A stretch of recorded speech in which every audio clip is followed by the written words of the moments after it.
Hey, Ryan.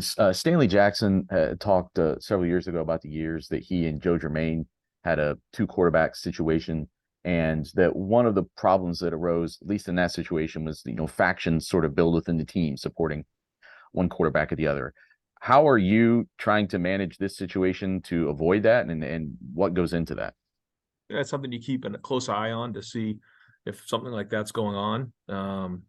And I've not seen any of that going on at all. But if it's something that becomes an issue, then we'll have to address it. But try to keep a close eye on it to make sure that that's not going on. I know that our team right now feels confident, with both guys in a game, and then we'll kind of see how Saturday goes. But certainly hear that and keeping a close eye on it. All righty, we'll go next to Austin Ward. Austin, go ahead. Ryan, I assume with Emeka being healthy that he would handle punt returning again. Have you made final decisions there for kickoff and punt return going to Saturday? Yeah, it looks like he'll do the punt returning, and then Xavier will start off doing the kickoff returning. All righty, next up, let's go to Dan Hope, 11 Warriors. Yeah, actually, to follow up on that, were you looking at any other options there in terms of changing up those kick and punt return duties, or did you feel pretty solid to just stick with what you did last year? We looked at a lot of different options to see, who could do that, and we'll possibly give some of those guys opportunities. But when you talk about returning both punt and kickoff, they require a certain skill set. The first thing is they have to be able to field the ball. We put some guys back there and felt like once the ball was in their hand, they gave us a real good chance, but didn't quite handle the ball very well. And then other guys, just you have to take care of the football. You have to be strong enough to take a shot, because those are kind of high speed hits. So there's a lot that comes with it. But this year you'll see different guys have opportunities as time goes on. But Emeka and Xavier certainly are the guys that give us the best chance right now. All right, let's go next to Stephen Means from Cleveland.com. Ryan, you kind of touched on it on the radio show, but that 21 class, first of all, just how was it putting it together, given that you couldn't actually go out and recruit? But also that group has played a lot of football, some of those guys since they were freshmen. How have you seen that maybe pay off now that they're maybe the heart of the team this year as third-year guys? Well, a lot of them had to play as freshmen 2 years ago, and I think back on that Minnesota game, and all the guys that had not played either because they were freshmen or because because of the COVID year, just didn't quite get the game experience that you typically would get in a year. When I talk about the experience of this team, I think that's part of it. The guys in that class who are in the third year played a significant amount of football. To think these guys are juniors, you would think that maybe they're fourth and fifth year guys, just the way they handle themselves, but also the amount of game experience that they've had. Alrighty, next up, we'll go to Clay Hall, WSYX. Clay, you're up. Clay, you're muted. I undid. You got me now? Yep. Ryan, is the plan for playing time fairly concrete or rigid, or is it by feel for the quarterbacks? We're putting together a plan on, kind of how we see it play out. And then, as the game goes on, we'll get a feel for what we think gives us the best chance to win. But we'll certainly have a plan going into, the start of the game. Alrighty, next up, Patrick Murphy, 247 Sports. Ryan, you've talked a good amount about Luke Montgomery and kind of his rise this offseason. How surprising maybe was it that he was able to work his way into at least the two deep this quickly? And what is special maybe about him to be able to do so? I think the thing that's special about him is his combination of athleticism, intelligence, and toughness. You could see that last year, actually watching basketball, you'd say, well, how do you know about toughness? I mean, he got his forehead split wide open, and not too long after that, he got it stitched up and got right back on the floor. You could see the athleticism. You could see his movement and how he would go up and down the floor, even on the basketball court. And the intelligence just based on, the conversations you would have with him. But then there's also, it's intelligence off the field, but also intelligence on the field, and learning to move on from your mistakes, learn from your mistakes. He's done all of those things. Coming here in January has allowed him the opportunity to help become a contributor this season. And So, how much he plays in the first game, we'll see, but we plan on him playing this season. All righty, next up we'll go to Tony Gerdeman, Buckeye Huddle. Tony. Ryan, you said on the radio show a lion's share of snaps from Mike Hall. What is that? What is that? What number might that be? I don't know the number exactly, but I think that when you have somebody who's in their third year who you're counting on, they're in there. They're not really rotating every series. I mean, they're taking the majority of the snaps.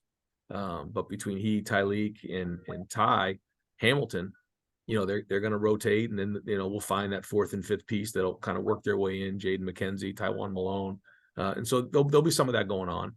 But we all know the challenge for that group in general. JT, Jack, the two Ties, Mike, Kenyatta. I mean, we're counting on those guys to be the ones that we can count on. All right, we'll go next to Spencer Holbrook, Letterman Row. Ryan, when it comes to Carson Hinsman, a lot of attention's been paid to the quarterbacks and their first time on the road, but you also have a first-time center. What's the message to him going into a game like this? I agree with you. I think it's one of those things that you got to kind of get the butterflies out in the first drive, and then just let your let your athleticism and training take over from there.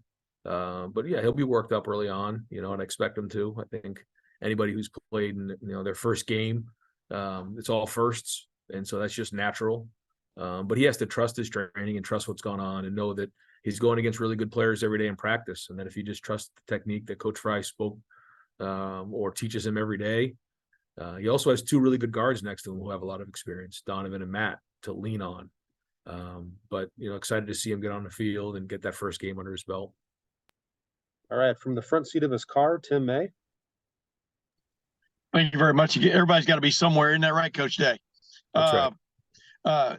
I think I heard you last week say that basically, push comes to shove, you're going to be doing the play calling again. I mean, is that correct? And then number two, what's sort of your thought process behind that? Because I think we all expected this to be the case, over the last few months. But go ahead. Yeah, Brian and I are going to keep working through it. We talked about a little bit this week. We'll talk about it more even as we head in, but we'll both have the same call sheet. We'll both be talking in between series. We'll work together on this thing. But as time goes on, we'll try to give more and more of an opportunity for Brian to call it. But early on, I'll be heavily involved. And having a first-time quarterback, first-time center, everything else, is that part of your thinking too? Is it there needs to be clarity there, so to speak? Yes. Yeah, I think that's important. Thanks, man. You got it. All righty, we'll wrap it up with Bill Rabinowitz from the Columbus Dispatch. Mike, when you said that the rule was only one question, I was going to say except for Tim May, but he actually came through with the second question. So Tim, he did. He actually gets the pass, right? He's a vet. That's a veteran move. Tim is a veteran, and we'll wrap it up with Bill Rabinowitz.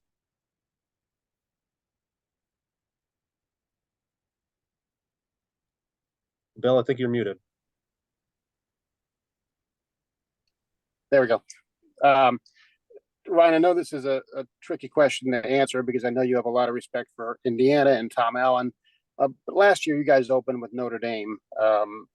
And this year, you've got 3 games that you're going to be at least pretty big favorites. Do you feel like that gives you at least a little bit of a cushion to figure out the quarterback situation before you have to play Notre Dame this year? I think that this game, I've said this before, is a completely different story than last year for us, with all the new that we talked about going on the road. We're not at home. We don't have veteran guys in some areas.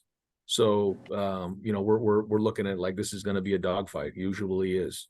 It'll be close at halftime, and then we're going to have to win the game in the second half. If it goes another way, it goes another way. But we're going to do everything we can to win this game and do what's best to win this game, and then we'll come up for air after the game. I think if you do anything else, it's dangerous. So we're gonna not do that. We're gonna try to get these guys, their first completions of the season and get the first down, play really well on defense, tackle really well, take care of the football, and try to get our first road win on the road. And then we'll come up for air and figure out what's next, and we play, next week. But, we you can't look that way. And I know it's, from everybody's point of view, you look at it from the wider lens, but we can't do that. And we have 18 to, well, actually, I think 24-year-olds on the team, but usually see 18 to 22. But we do have a couple older guys on the team with Jesse and Tristan and Xavier. But these guys are still young, and you have to take it week to week. And the minute you don't think it's an important game, try losing it. So we're not going to do that. We're gonna. Our first goal this season is to win our first game against Indiana. That was one of the goals that we wrote down, because we know how important this game is going to be for us to set the tone for winning on the road this season and getting some of our guys that first start under their belt in some key areas. So that's it. We got to find a way to win the game, and then we'll come up for air next week. Thanks, Ryan. Yeah. All right, Coach, thanks so much. We'll talk to you Saturday in Bloomington. All right, fellas. Thanks.